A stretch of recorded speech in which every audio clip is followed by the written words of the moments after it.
What's up, guys? This is Rahul, and welcome to the gym. Today I'm going to be looking over another standard deck profile because we're getting closer to Orlando Regionals, and that's what everyone's wondering about. Right now, as you're watching this, Arizona Regionals is going on, but that's expanded, so we already know a lot about expanded decks. So we're going to talk about the juice that is standard. So we're going to start off with one of my personal favorite decks to play. Might not be the best, I'd say still tier 1. Mega Rayquaza. Uh, this deck has always been really fun to play just because you can do so much on turn 1, you just kind of explode. But it's always been kind of stifled by the existence of Night March. Now, one of our other members, Jose Morero, ended up did win on his states with this deck, but he played like Jolteons and stuff, Jolteon EX, Zoroark, whatever. I still don't know how he won in a field of Night March. Like, that's still a mystery to me. And how the deck won 2 more states afterwards in a field of Night March. But Night March doesn't exist anymore, so this deck is actually good. Again, now this deck does have obvious flaws. Parallel City hurts it, Garbodor hurts it. That's pretty much it. So if you get combo locked by Parallel Garb, you might have lost the game. But other than that, you can beat a lot of things. That's why I really like this deck. Well, I'll talk about matchups and stuff at the end after I go over the list, so we'll get into it. The deck is 4 colorless Rayquazas and 3 Mega. Now, you might be wondering, why am I playing the colorless over the Dragon one for the baby, as a lot of people have been in the past? Well, that's pretty simple. The only reason you played the Dragon one was because you're afraid of lightning types knocking it out a lot of the time. So you played the Dragon version, so your baby guy wouldn't get knocked out until he became a Mega. But you don't have to worry about that anymore. And its first attack intensifying burn is actually legitimately good. For 1 energy, you do 10. If the Pokemon's in the EX, you do 50 more, I believe. So you actually have a shot at like doing some decent damage to things like Giratina, setting up for a 2-shot. I don't know what you can do. Like, it's 60 damage. 60 damage is 60 damage that you're getting in, which is neat. The 3 Megas, you could play 4. I don't think you need 4 ever. If you have to attack with a 4th, or you discard like 2 or something, you have a lot of recovery, so you better recover cards, or you lost the game regardless. So we'll hop into the next thing. 4 Shamans. Basically your draw engine of the deck. You're going to draw a lot of cards with Shaman. And that's the point of the deck. You just kind of like blow up turn 1. If you're going second, you aim to knock something out, potentially with a max of 240 damage, which is insane. Yeah, Shaman does Shaman things. Draws cards, abilities, nuts. TLDR runs the deck. There's a 2/2 Zoroark line in here. Now, I've always liked Zoroark in this deck, just because it gives you the option of a free retreater, a 1-prize attacker, amongst other things, and just mirror matches in other decks that build up big benches like Volcanion EX in this format, for example, get really punished by a Zoroark. Just having that 1-prize attacker and having that threat makes your opponent take 7 prizes in a game is just kind of nuts, and I really like that, having a 1-prize attacker in any deck that's an EX deck. So Zoroark is really strong in this deck. There's a lot of decks that'll probably capitalize on your Skyfield that you put out if they don't bounce it, so you can use that to your advantage and try to take an EX knockout on a Shaman, or like against Volcanion X if they bench too many stuff like Volcanion X's, Hoopas, Shamans. You pull up something, kill it. You're in a good position at that point. That's why I like that card. Following up with that, you've got the Magierna EX. Magierna EX, Magierna, I don't know how to say it. We're going to go with Magierna. I really like this card.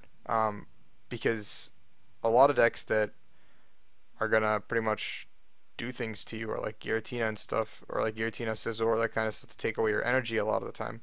With Magierna, you don't really like care about that. You just kind of do your own thing still, and you're not really affected, and your DCEs stay on the board, which is really important in this game, actually, just because with no battle compression, getting metals into your discard, it's really hard to Mega Turbo early. So keeping your DCs is really big, and I really like Magierna for that. Jirachi promo has always been a thorn in this deck's side. You deal with that by keeping your energy as well, so it's also really strong. 2 Hoopas. Basically, your turn 1, you want to go Skyfield, Ultra Ball, Hoopa. It's your setup. You get like 2 Baby Rayquazas as Shaman. You draw 6 more, get another Hoopa. at the end of your turn, Mega Evolve, bam, you're set. Deck's fast, deck draws, love it. Alright, let's get into the trainers. That's the Pokemon line. It's pretty there. You love it or you hate it. You can make a couple changes. If you don't like a 2-2 Zora, you can go to a 1-1, make like a third Hoopa or something else, but like more basics is better. You want basics because you want to do that big damage. Trainers. 2 Mega Turbo. Now, most decks play 3. I don't really like 3 just because you don't have the Battle Compressor option to get them really early. And, I mean, you could play 3. I just like 2 because I don't really use it that much in this deck. I usually just get 2 manual attachments off and kind of attack. And I don't do like a big flashy turn where I'm like powering up a Rayquaza in one turn a lot of the time. Like you can go slow and steady because it's a really hard Pokemon to knock out. It's a lot of HP and lightning types have kind of fallen out of favor. Um, so yeah, there's one special charge. You want to get those DCs back in the deck in case you lose them or discard them early because they are pretty much really important to keep the deck going. So yeah, that's pretty there. One Super Rod. Before Karen, I was playing around with 2. You kind of needed 2 just because if your Skyfield gets bumped, you lose a lot of Pokemon and you're in a lot of trouble. But with Super Rod plus Karen, you should really never run out of Pokemon to bench. The only problem lies if you get Garb locked and paralleled, where you have to Skyfield, and you can't really like Super Rod a Hoopa into the deck and Ultra Ball for that Hoopa, which is like the only problem that I see coming up. There is 3 Trainer Smells. Just Trainer Smell. You can get turn 1 Skyfield, get a turn 1 Ultra Ball. Trainer Mail really really good in standard format right now. I think it's the best card of the format. So it's just that good. There's 4 Ultra Balls. Ultra Ball doing Ultra Ball things. You need that for most decks play 4. If not, they play like dive balls or whatever, depending on the deck. There's 4 VS Seekers. Pretty self-explanatory again. That'll be pretty stable in every deck. Almost you play 4 VS Seekers. Unless it's like a Vileplume deck, in which case 4 VS Seekers would be really really weird to see. So I wouldn't expect that. There's 2 Hex Maniac because this run's kind of like expanded Rayquaza, where you want to blow up on turn 1 and then hex your opponent, so they're kind of stuck without abilities, which is really strong. And against decks like Volcanion, Mega Mewtwo, anything that needs like Hoopa or like the Steam Up ability or like abilities just in general, getting hexes, chaining the Hex Maniac kind of just wins you games, which is nuts. 1 Karen, which will be legal for Florida, by the way. Karen is legal October 7th, so be on the lookout for that. Karen pretty much does everything you could want it to do in this deck.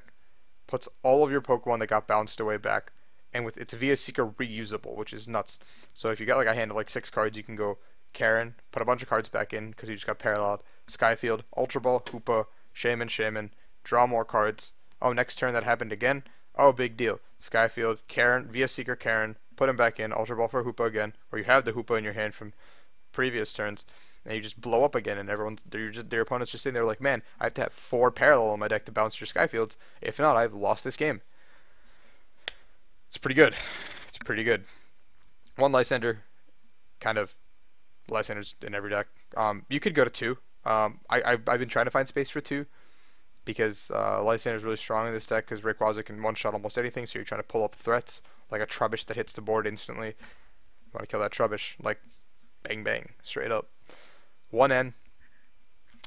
N's just N. You need it a lot of the times because you don't want to discard like 3 of your Skyfields and 1 Sycamore, so sometimes you get some pretty bad hands with this deck, and resource is very, very important in this deck. So, 3 Sycamore, just in case you don't get to that blazing hot start with 1 Hoopa, Skyfield, Shamans. You can just Sycamore and draw 7 cards like a normal deck, I guess. And that's still pretty good. So you'll draw into it most of the time. I was experimenting with 2 Sycamore. 2 felt too little. 4 felt like too much. 3 is the perfect number, I think. Yeah, because you'll draw into them. 4 Skyfield, needed in the deck. You're playing a stadium game with this deck more than anything. You lose the stadium or you've lost the game a lot of the time. So the stadium game is the most important with this deck. 3 Float.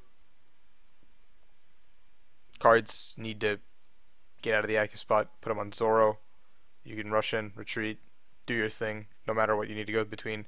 Magierna's fat, Hoopa's fat, you don't want to get them stuck in the active spot and lose because you just burned through your entire deck and now you have like 3 cards left in your deck and oops, sorry.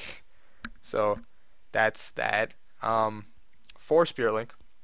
You could play 3, like a lot of decks do, but having 4 almost certainly guarantees an early Rayquaza, Mega Rayquaza, because there's no tool removal. So what do you lose to, like, what do you lose by putting it on something? Like, what do you lose by putting it on your Mega, like your baby Rayquaza and just chilling?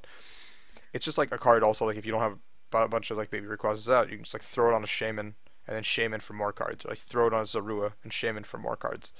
It's just 4 seems so consistent, and I like really like it. 4 double colorless energy. Now that's a staple. You need it in the deck.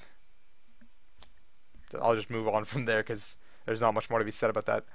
4 metal. The metal is because of the Magierna, and opposed to 3 energy that you used to play because you had Battle Compressor Mega Turbo combos. You don't have that anymore. You don't have Battle Compressor, so you gotta play other cards. So an extra energy just makes it infinitely better, like infinitely better. So 4 energy, it's pretty self-explanatory. Your matchups are across the board. Volcanion, really favorable. Mewtwo Garb, 50-50, because if they get the Garb out and they win the Stadium War with the Shrine of Memories, you're in a lot of trouble. But if they don't, hey, you got a shot.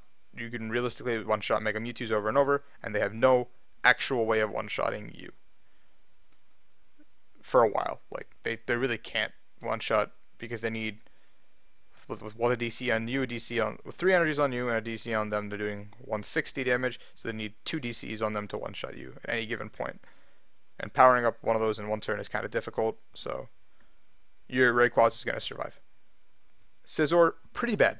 Scizor's pretty bad, Scizor Garb, because they will Guard block you and they will Parallel City you, and then you just kind of sit there and go, well, I lost this game. Decks that are like straight lightning types, like Seep Striker, that's a loss. You should beat Greninja. You should beat Straight Fairies. That should be a good one for you. Darkrai Giratina, little tough because you don't play Ranger. But the 2 Hex and getting one dude down, killing one Giratina, it takes them a while to get a second one set up. Gives you a shot at winning that matchup. It really does. So I'll put it like a 40-60. It's not a loss, it's not a win. Other than that, it's pretty much Rayquaza. You can play around with Lightnings and Jolteon if you're afraid of decks like the Giratina Darkrai, because Jolteon just kind of wins you that game. But other than that, like, there's not much to be said about Rayquaza. That's pretty much it about standard Rayquaza. Thank you guys for watching so much. Leave a like, please subscribe, and we'll be out with more content. We'll be all of the Chaos Gym, almost everybody except for Jeremy Jalen, will be out at Arizona or at Florida Regionals this weekend. As you're probably watching this, 2 of our members, Jeremy Jalen and Bradley Curcio, are playing in Arizona, so please wish them some good luck. Hopefully we can come back with a report of them doing really well in the tournament, which would be awesome. So keep a lookout for that. I don't know the link to the stream. I'll probably make a video as soon as I find out the stream details so you guys can go watch Arizona. But other than that, thank you guys so much, and join us for the next video.